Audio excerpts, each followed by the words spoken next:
students, in today's class we'll continue our fifth chapter arithmetic progression exercise 5.2। इसका हमने first question से लेकर 6 question तक क्लास में कवर किया था, जिसमें एक हमारा थर्ड क्वेश्चन रह गया था फिलप्स वाला। तो आज भी सबसे पहले हम डिस्कस करेंगे उस क्वेश्चन को। क्वेश्चन ये है कि इन द फॉलोइंग एपीज, मतलब ये एपी की सीरीज है और भी हैं, और इसका भी मैंने एक ही पार्ट लिया फर्स्ट पार्ट। तो कह रहे हैं in the following APs find the missing term, ये जो बीच में मिसिंग है ये आपको फाइंड करना है। इन्होंने क्या कहा है, ये एपी है। अगर ये एपी है तो एपी की सीरीज हमारी इस तरह से होती है A plus D A plus 2d, जो कि हमने लास्ट एक्सरसाइज में पढ़ा था इसके बारे में, जो इंट्रोडक्शन वाली एक्सरसाइज की फर्स्ट एक्सरसाइज 5.1। तो ए आपके यहाँ पर 2 है, ए प्लस डी फाइंड करना है, ए प्लस 2d है। यहाँ पर लिख लेता हूँ, ए की वैल्यू आपकी 2 है और a प्लस 2d की वैल्यू आपकी कितनी है 26। इसको इक्वेशन नंबर 1 नाम दे देता हूँ। ठीक है, मुझे a प्लस डी की वैल्यू चाहिए, जिसमें a तो मेरे पास है 2 पर d नहीं है, मुझे d फाइंड करना है किसी भी तरह से। ठीक है, तो ये जो a प्लस 2d की वैल्यू 26 दे रखी है और a की वैल्यू भी गिवन है, तो मैं a की वैल्यू यहाँ पुट कर देता हूँ, उससे d की वैल्यू आ जाएगी। यहाँ पर लिखना पड़ेगा मुझे, put the value of a in equation first, मतलब a की वैल्यू जो है हम इक्वेशन नंबर 1 में पुट कर रहे हैं। ठीक है, फिर आपका पहले लिख लेता हूँ इस इक्वेशन को, a plus 2d equal to 26। a की जगह 2 पुट कर देंगे तो आपका हो जाएगा 2 plus 2d equal to 26। Now 2d equal to 26 minus 2, पहले 2 निगेटिव हो जाएगा, एंड 2d इक्वल टू ये आपका हो जाएगा 24। Now d equal to 24 upon 2 divide में आ गया, डिवाइड करके d की वैल्यू आपकी 12 आ गई। ठीक है, आपको फाइंड करना था a प्लस डी फाइंड करना था। a प्लस डी मतलब a की वैल्यू ऑलरेडी आपके पास है और d की वैल्यू अभी आपकी 12 आ गई। 12 प्लस 2 आपको कितना हो जाएगा 14, मतलब ये जो मिसिंग थे इसका हो गया था 14।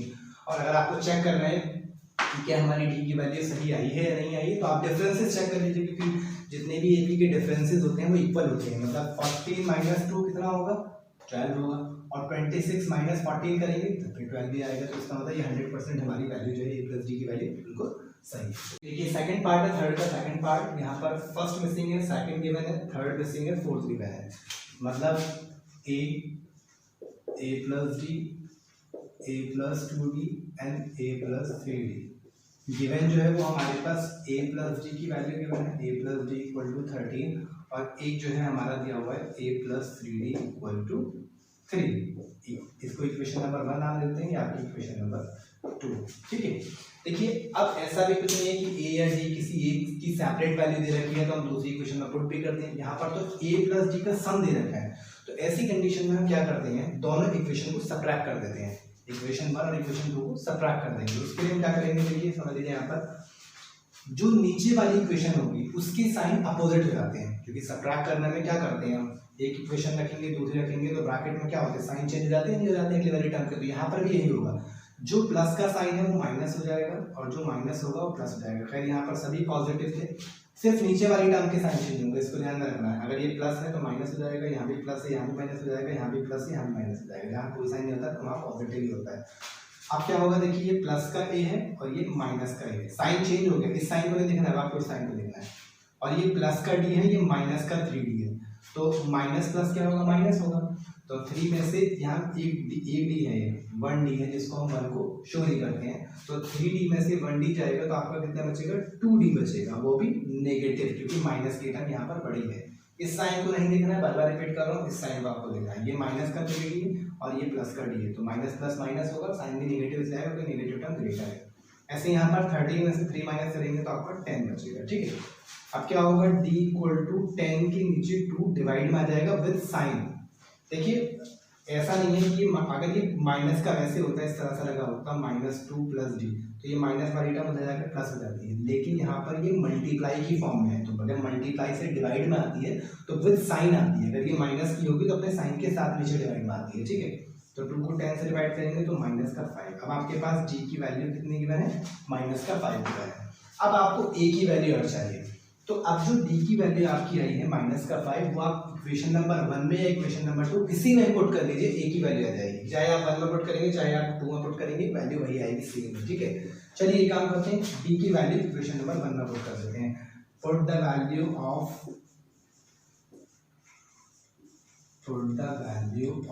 d इन इक्वेशन फर्स्ट। ठीक है, पहले यहाँ फर्स्ट को लिख लेते हैं, a plus D equal to 13, one को शो। तो ये आपका a की वैल्यू नहीं है, d की वैल्यू कितनी है -5, तो ये -5 इक्वल टू 13, तो a इक्वल टू 13 यहाँ पर ऐसे रहेगा, -5 हो जाएगा, प्लस का हो जाएगा, तो ये आपके a की वैल्यू 18 आ गई, a की वैल्यू आपकी आ गई और a की वैल्यू आपके पास है। अब आपको फाइंड करना था, एक तो a फाइंड करना था, तो a तो पहले ही टर्म आपकी 18 आ गई, ठीक है।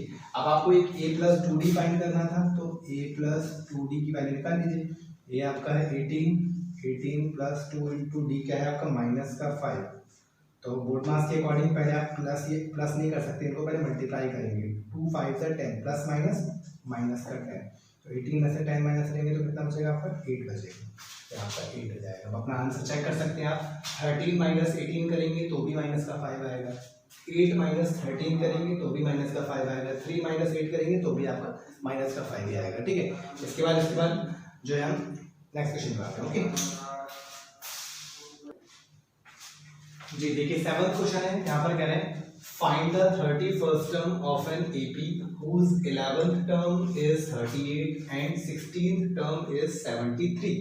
मतलब आपको 31st टर्म बतानी है एक एपी की, इसकी 11वीं टर्म जो है वो 38 दे रखी है और 16th टर्म जो है वो 73 है। मतलब इस तरह से जैसे भी हमने फिल इन द ब्लैंक्स वाले पार्ट किए थे, फर्स्ट टर्म होती है, फिर दूसरी टर्म आती है, फिर तीसरी टर्म आती है, फिर चौथी टर्म आती है, तो इसी तरह से जो है वो इन्होंने 11वीं टर्म, जो यहाँ से 11वीं टर्म होगी वो दे रखी है और जो 16th टर्म होगी वो दे रखी है और पूछ रहे हैं 31st टर्म। तो उसके लिए 31st टर्म हमारी कब निकल पाएगी, 31st टर्म हमारी तब फाइंड हो सकती है जब हमारे पास ए और डी हो। ए और डी का होना बहुत जरूरी है, मतलब फर्स्ट टर्म और कॉमन डिफरेंस ए और डी का हमारे लिए होना बहुत जरूरी है, क्योंकि 31st टर्म का मतलब n31 दिया हुआ है, 31st टर्म का मतलब n दिया हुआ है, यहाँ पे 11th टर्म का मतलब n11 दिया हुआ है, यहाँ पे 16th टर्म का मतलब n16 दिया हुआ है। तो अगर मेरे पास n भी होगा और ad बस मैं फाइंड कर लेता हूँ तो 31st टर्म निकल आएगी, ठीक है। तो उसके बाद सबसे पहले करेंगे क्या, ये जो गिवन है, जो चीजें गिवन है, इन्होंने क्या क्या दे रखा है, 11th टर्म कितना दिया हुआ 38, 11th टर्म का मतलब a11 दिया हुआ है आपका 38 और दूसरा आपका 16th टर्म यानी a16 दिया हुआ है आपका 73। a11 का मतलब देखिए मैं फॉर्मूला अप्लाई करूंगा, हमारा जो फॉर्मूला होता है an वाला, a प्लस जो an का हमारा नॉर्मल फॉर्मूला होता है an equal to a plus n minus 1 into D, क्योंकि हमने स्टार्टिंग वाले क्वेश्चन फर्स्ट सेकंड क्वेश्चन में पढ़ा था, तो an equal to a plus n minus 1 into D, ठीक है। तो an का मतलब a11 निकालना है, यानी इसलिए मैंने यहाँ पर a11 लिखा था, ठीक है। a11 इक्वल टू a तो है नहीं हमारे पास, नंबर ऑफ टर्म यानी n कितना है हमारे पास 11 है, 11 माइनस 1 इंटू डी, तो ये मतलब सॉल्व होके क्या बन जाएगा, a प्लस 11 माइनस 1 कितना हो जाएगा 10d इक्वल टू 38 गिवन है। ये इक्वेशन नंबर 1 हो गई आपकी यहाँ से। तो आप जरूरी नहीं कि सारा सब कुछ शो करें, आप डायरेक्ट इसको a प्लस 10d ले सकते हैं। आपको ये चीज याद रखनी है, जो ये 11 है वो एक कम हो जाता है, मतलब 10 होगा तो 9d आएगा, 8 होगा तो a प्लस 7d आएगा, a6 होगा तो a प्लस 5d आएगा। क्यों? क्योंकि n माइनस 1 होता है यहाँ पर, विषय कम हो जाता है। जैसे इसकी बात करेंगे, अगर a16 की बात करूँ तो क्या आएगा, ये a प्लस 15d आएगा 73। क्यों? इसी में इसी फॉर्मूले में पुट करूंगा मैं यहाँ पर ये वैल्यू, बस इसकी जगह यहाँ n की जगह क्या पुट करूंगा 16, तो 16 माइनस 1 कितना हो जाएगा 15d हो जाएगा। तो एक इक्वेशन आपकी यहाँ से ये हो गई और दूसरी इक्वेशन आपकी यहाँ से ये आ गई, ठीक है। बस अब इन दोनों इक्वेशन को वही जो हमने अभी फिल इन द ब्लैंक्स वाले पार्ट में किया था, दोनों इक्वेशन को एलिमिनेट करना है, एलिमिनेट करके ए और डी की वैल्यू फाइंड हो जाएंगी वहां से। चलिए एक काम करता हूँ, ये सेकंड इक्वेशन है, फर्स्ट सेकंड को किसी को ऊपर नीचे रख लेते हैं, पहले इसको ऊपर रख लेता हूँ, a plus 15d equal to 73, यहाँ पे लिख लेते हैं फ्रॉम 1 and 2, मतलब हम पहली और दूसरी इक्वेशन की बात कर रहे हैं, ठीक है। तो a plus 15d equal to 73 और दूसरी है आपकी a plus 10d equal to 38, ठीक है। हमने क्या सीखा था, नीचे वाली टर्म की साइन अपोजिट हो जाती है, प्लस की टर्म है तो माइनस हो जाएगी, यहाँ भी माइनस हो जाएगा, यहाँ भी माइनस हो जाएगा, ये दोनों कैंसिल।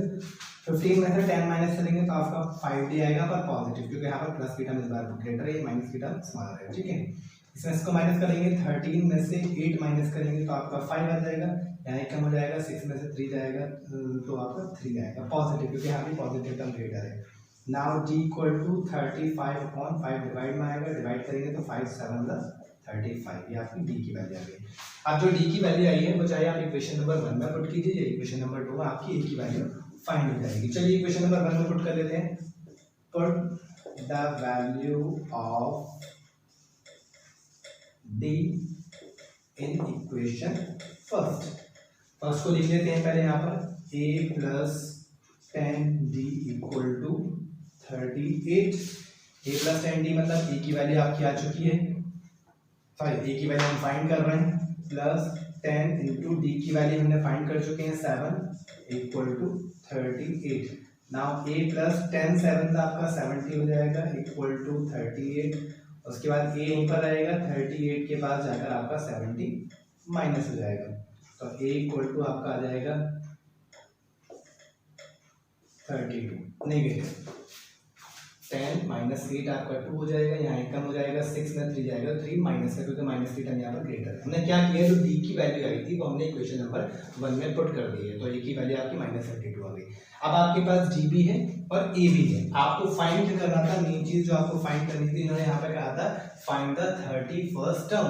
31st का मतलब A31 आपको फाइंड करना है। A31 का मतलब क्या है, a प्लस 30d, एक कम हो जाएगा, इसी तरह से हम फॉर्मूले पुट कर देंगे, a प्लस n कितना है हमारा 31 माइनस कर कितना हो जाएगा 30d। बस ये आपको सॉल्व करने के लिए a की वैल्यू आपके पास है -32 प्लस 30 इंटू डी की वैल्यू भी आपके पास है 7, यहाँ पर 7 पुट कर देंगे, तो -32 प्लस मल्टीप्लाई कर दिए 7 0 0 7 3 21। 2 10 में से आप 32 माइनस करेंगे, 10 में से 2 माइनस करेंगे आपका 8 आ जाएगा, ठीक है। उसके बाद यहाँ एक टर्म कम हो जाएगी, तो आपका हो जाएगा 10 में 3 माइनस करेंगे 7 और 1, तो ये पॉजिटिव 178 आएगा, क्योंकि पॉजिटिव टर्म यहाँ पर ग्रेटर है, यहाँ पर 2 10 है, ठीक है। इस तरह से इस टाइप के क्वेश्चन करेंगे। ऐसे इस टाइप के क्वेश्चन आपके एग्जाम में आते ही, तो इसकी प्रैक्टिस आपको ज्यादा करनी होगी। ओके,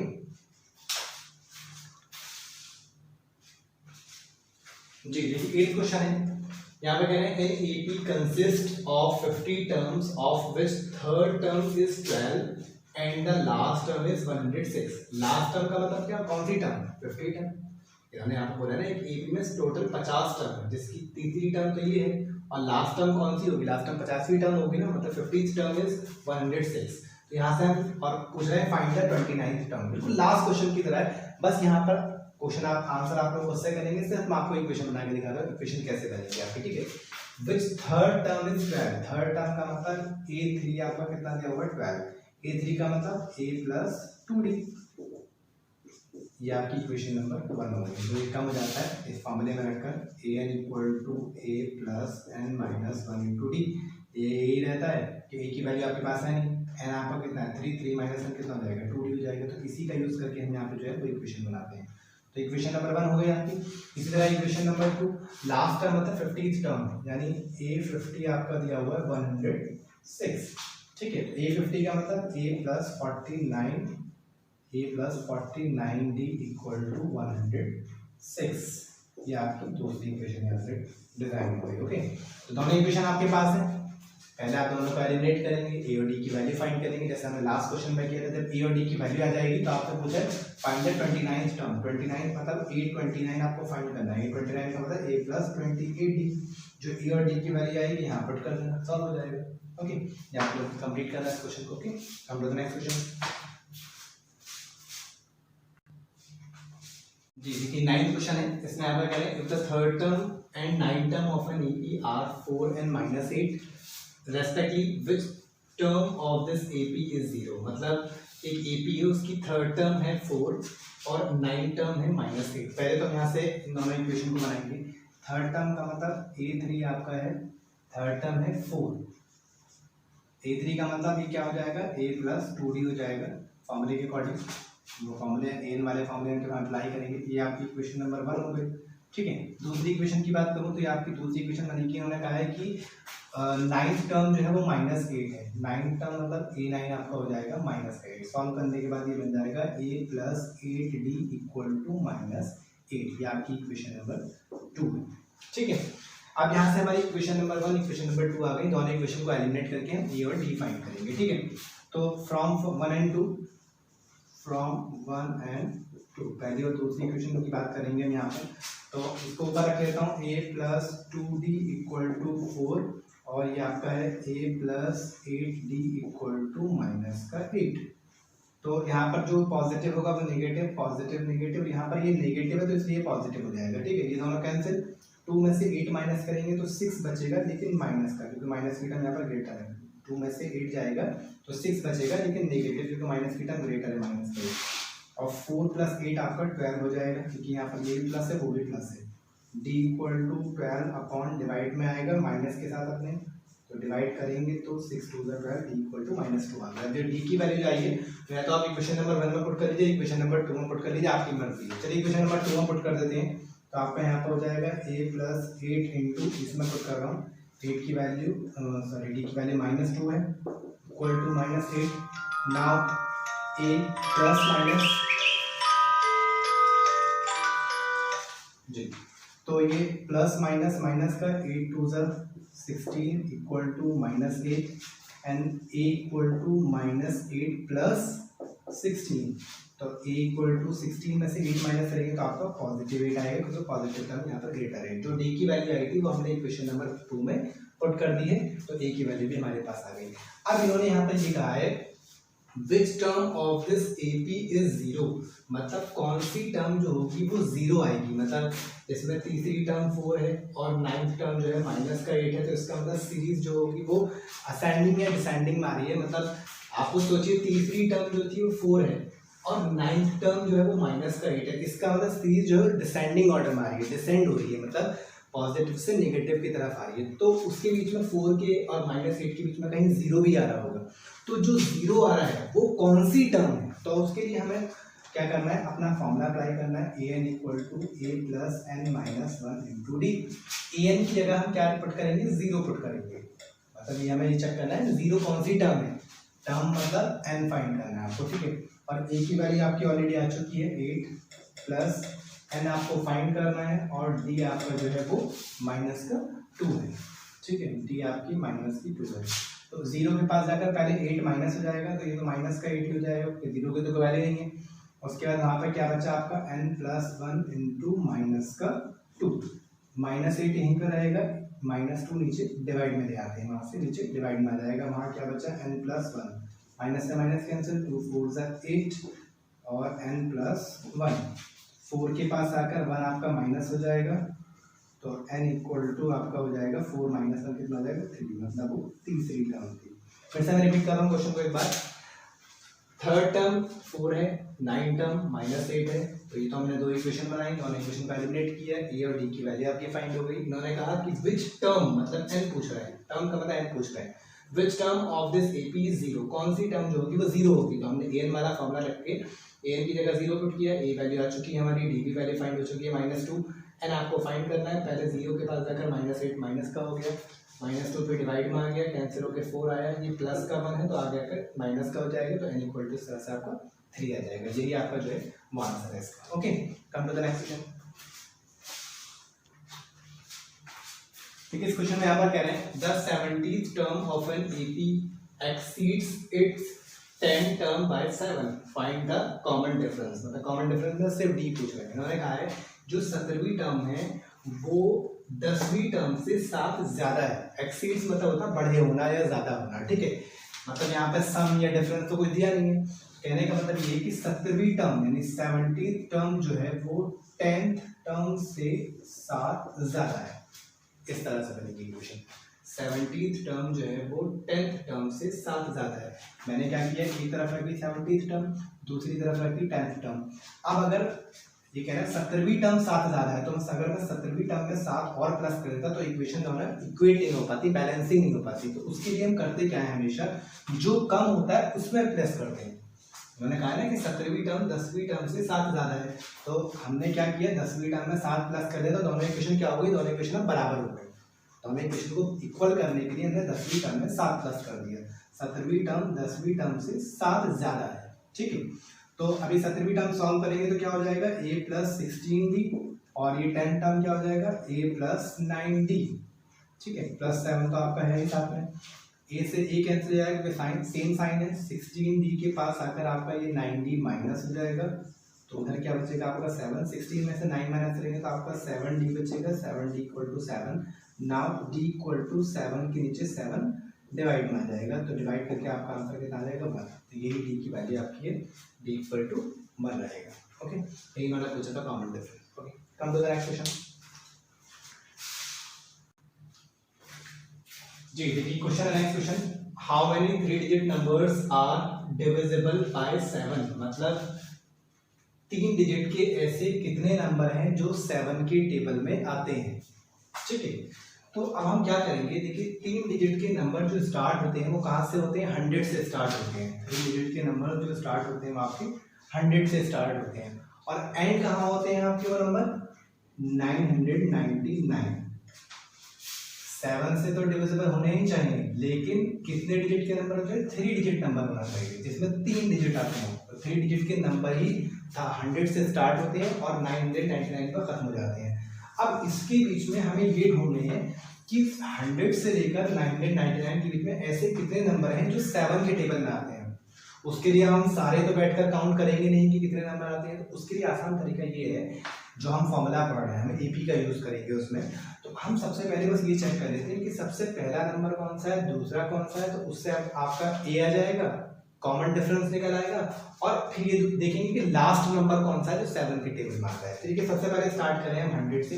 100 तो 7 के टेबल में आता नहीं है, आप डिवाइड करके देखेंगे तो वो पूरी तरह से डिवाइड नहीं होगा। डिविजिबल होने का मतलब है कि वो पूरी तरह रिमाइंडर लास्ट में 0 आना चाहिए। 101 भी नहीं होगा, 102, 103, 104, 105 हो जाएगा। आप चेक कर लीजिए, चाहे 105 7 के टेबल से डिवाइड हो जाएगा। 7 1 जा 7, 3 आया यहाँ पर, ये 7 5 जा 35। तो ये आपका क्या है, रिमाइंडर लास्ट में 0 आ रहा है, तो इसका मतलब 105। सबसे पहला नंबर क्या है, 105, जो 7 के 3 डिजिट का नंबर भी और 7 के टेबल में भी आता है। इससे पहले कोई भी नंबर 7 के टेबल में नहीं आएगा। अब आगे का नंबर निकालने के लिए बहुत आसान है, 105 में फिर से 7 प्लस कर दो तो कितना हो जाएगा 112, फिर से उसमें 7 प्लस कर दो 119। तो इस तरह से हम जो है सारे नंबर तो काउंट करेंगे नहीं। अब हम आते हैं बिल्कुल लास्ट में 999। हम ये चेक करते हैं कि क्या 999 7 के टेबल में आता है या नहीं आता है। तो हम 999 को 7 से डिवाइड करेंगे। 7 1 जा 7, 9 में 7 माइनस करेंगे तो आपका 2 आएगा, ये 2 नीचे 9 नीचे लिख देंगे। 7 4 जा 28, 9 में से 8 माइनस करेंगे 1 आएगा, ये 9 नीचे आ जाएगा।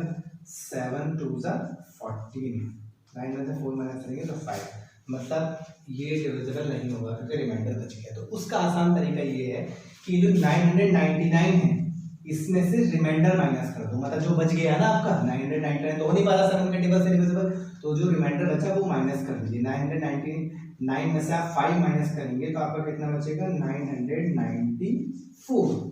इसका मतलब ये 994 ऐसा नंबर है जो 7 के टेबल में आता होगा। तो ये बीच की टर्म तो हमें नहीं पता कि 994 जो है वो ऐसा नंबर है जो 7 के टेबल में आता है। सबसे लास्ट डिजिट 3 डिजिट का सबसे बड़ा नंबर ऐसा है जो 7 के टेबल में आता है, क्योंकि इसके बाद 999 भी डिवाइड होगा, 998 भी डिवाइड नहीं होगा, 997 भी नहीं होगा, 996 भी नहीं होगा, 995 भी नहीं होगा, 994 होगा। ठीक है, तो अब बस हमें यही चीजें फाइंड करनी थी, क्योंकि हमारे पास ए आ गया है, ए हमारा हो गया 105, डी हमें निकालना है, डी हमारा होता है a2 माइनस a1 यानी 112 माइनस 105, तो आपका कितना आएगा 7। उसके बाद ए हमारा आ गया, डी हमारा आ गया, और एन यानी लास्ट टर्म भी हमारे पास है 994, सीरीज की सबसे आखिरी टर्म भी है। बस हमें क्या फाइंड करना है, एन नंबर ऑफ टर्म्स, अर्थात how many digit, how many 3 digit numbers. तो फॉर्मूला अप्लाई कर देंगे एन वाला यहाँ पर, n equal to a plus n minus 1 into d. N आपका गिवन है 994, ठीक है, ये आपकी वैल्यू 105 है, 105 प्लस एन आपको फाइंड करना है, कॉमन डिफरेंस 7। पहले 105 को हटा के माइनस करेंगे, 994 माइनस 105, और ये 9, ये आपका इस तरह से लिख दीजिए यहाँ पर, ये माइनस करेंगे 14 में से 5 माइनस करेंगे 9, ये आपका 8 हो जाएगा, और ये आपका 9 माइनस 1 8 हो जाएगा। ये माइनस करने वाला है 889 इक्वल टू एन माइनस 1, और ये आपका इंटू 7। अब 881 को हम 7 के पास, 7 को जो है वो 881 के पास डिवाइड में ले जाएंगे। मैं यहाँ पर कर दे रहा हूँ 889 डिवाइडेड बाय 7, वहाँ पर क्या बचा आपका 9 एन माइनस 1, डिवाइड करेंगे इससे 7 प्लस 7 1 बचा, 7 टू द 14 4 बचे, 7 7 द 49 तो 127 आया। ये 1 इधर आकर प्लस का हो जाएगा तो n इक्वल टू आपका हो जाएगा 128। मतलब 100 से लेकर 999 के बीच में 128 ऐसी टर्म है जो 7 के टेबल में आती है। तो इसको हम ऐसे बैठ के तो काउंट कर नहीं पाते, तो इसीलिए हमने एपी वाले फॉर्मूले का यूज किया। तो 7 के टेबल से डिविजिबल होने के लिए लास्ट में रिमाइंडर 0 आना चाहिए था। तो सबसे पहली टर्म जो है 105 है, इसको 7 7 प्लस कर दो, सबसे लास्ट टर्म जो है 994 है। एन वाले फॉर्मूले का यूज करके एन मतलब लास्ट टर्म दी हुई है, ए आपका 105 गिवन है, डी हमारा कॉमन डिफरेंस है, फिर उसके बाद हमने कैलकुलेट करके एन फाइंड कर दिया। This is your answer. Come to the next question. देखिए क्वेश्चन में कह रहा है for what value of n are the n terms of two APs this and this equal. मतलब ये दो एपीज हैं, इन दोनों एपीज के जो nth टर्म है, मतलब जो नंबर ऑफ टर्म्स है वो दोनों में इक्वल है। अगर मान लिया एक में 5 टर्म है तो दूसरी सीरीज में भी जो है वो 5 टर्म्स है, ठीक है। तो कहने का मतलब ये है कि इसमें an इक्वल टू an है, मतलब दोनों में नंबर ऑफ टर्म जो है इक्वल है। मैंने ए डिफरेंट कर दिया, तो इसका फॉर्मूला रखूंगा तो ये क्या होगा a plus n minus 1 into d. इसमें भी यही फॉर्मूला रहेगा a plus n minus 1 into d. दोनों की सीरीज जो है वो इक्वल है, लेकिन ये दोनों के फर्स्ट टर्म और कॉमन डिफरेंस है, क्योंकि इस सीरीज का फर्स्ट टर्म और कॉमन डिफरेंस कुछ और होगा, इस सीरीज का फर्स्ट टर्म और कॉमन डिफरेंस कुछ और होगा। तो दोनों के ए और डी जो है वो डिफरेंट है, तो इनके नाम डिफरेंट कर देते हैं, यानी इसको कैपिटल ए और कैपिटल डी कर देते हैं, क्योंकि यहाँ पर स्मॉल ए स्मॉल डी था।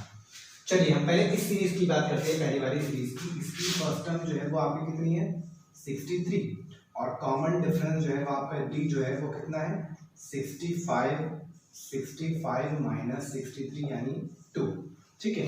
उस सीरीज की बात करते हैं तो ए आपका कैपिटल में लिया हमने उस सीरीज में टर्म जो है वो ए आपका 3 है, और डी आपका कितना है 10 माइनस 3 यानी 7। इसकी फर्स्ट टर्म और कॉमन डिफरेंस ये है, इसकी फर्स्ट टर्म और कॉमन डिफरेंस ये है, ठीक है। बस अब हमें यहाँ पर जस्ट पुट करना है, ठीक है।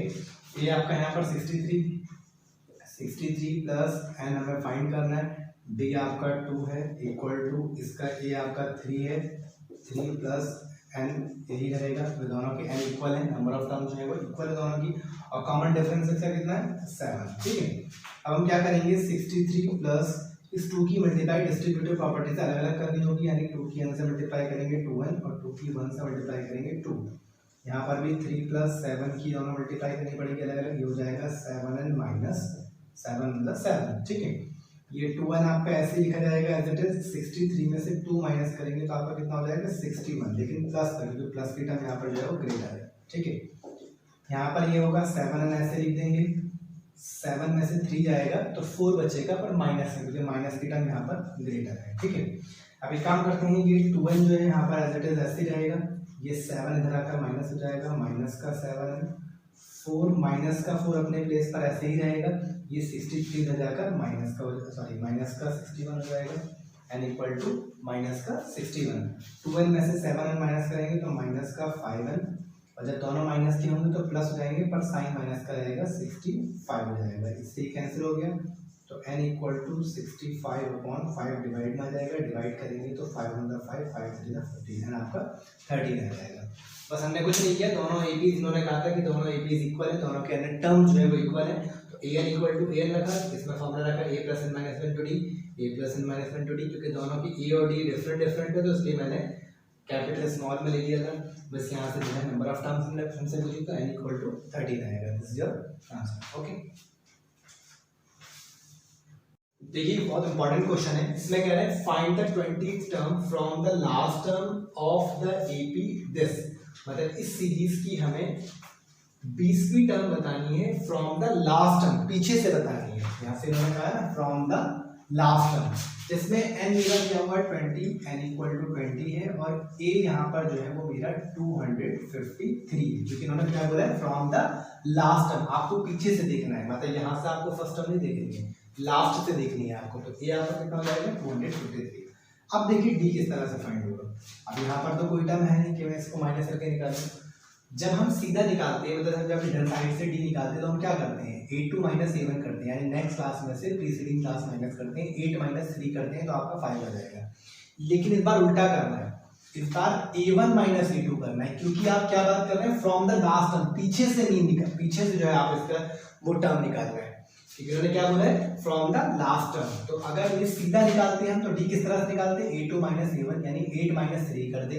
लेकिन अब हम 8 माइनस 3 ना करके हम क्या करेंगे, 3 माइनस 8 करेंगे, तो आपका ये माइनस का 5 आएगा, क्योंकि माइनस की टर्म ग्रेटर है। बस इसी चीज को आपको ध्यान देना है, सिर्फ डी पर ही खास आपको ध्यान देना है इस क्वेश्चन में, कि n आपका यहाँ पर 20 दिया हुआ है, a आपका यहाँ पर 253 है, क्योंकि फ्रॉम द लास्ट टर्म बोला जा रहा है, तो a सबसे पहली टर्म पीछे से यही है, और d जो आपका निकलेगा, बस आपको ध्यान ये रखना है, आप a2 माइनस a1 करते हैं जब आप सीधा इधर साइड से निकालते हैं, लेकिन अगर आप पीछे से निकालेंगे तो आप a1 माइनस a2 करेंगे, 3 माइनस 8 करेंगे, ठीक है।